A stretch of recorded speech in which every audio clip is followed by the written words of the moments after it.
शादी के 7 फेरों के 7 वचन। हिंदू धर्म में जब किसी लड़के या लड़की का शादी विवाह करवाया जाता है तब वहां पर वर और वधू को शादी के 7 वचन पंडित जी के द्वारा दिलवाया जाता है। शादी के 7 वचन पूर्ण होने के बाद दोनों अजनबी वर वधू के रूप में 7 जन्मों तक एक हो जाते हैं। पहला वचन। पहले वचन में कन्या वर से पहला वचन मांगती है कि यदि आप कभी तीर्थ यात्रा करने जाएं तो मुझे भी अपने संग लेकर जाएगा। यदि आप कोई व्रत उपवास अथवा अन्य धार्मिक कार्य करें तो आज की भांति ही मुझे अपने वाम हाथ बाईं ओर में बैठाइएगा।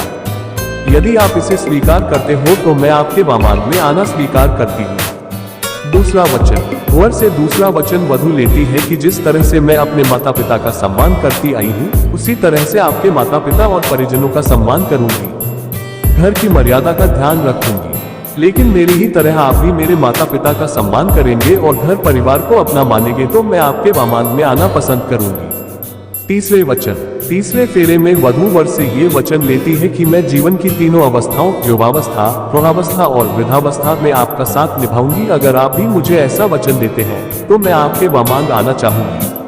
चौथे वचन। शादी के 3 वचन पति से लेने के बाद चौथे वचन में वर आगे आता है। इसके बाद वधू अपने पति से वचन मांगते हुए कहती है कि अब तक आप घर परिवार की चिंता से मुक्त थे।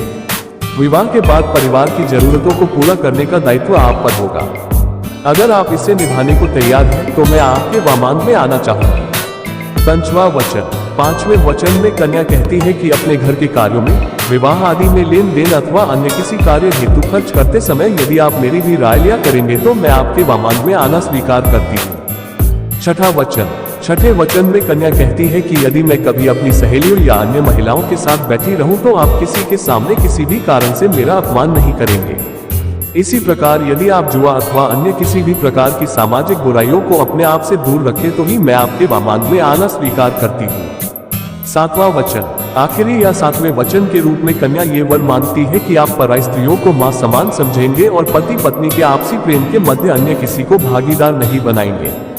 यदि आप यह वचन मुझे दे तो ही मैं आपके वामांग में आना स्वीकार करती हूँ।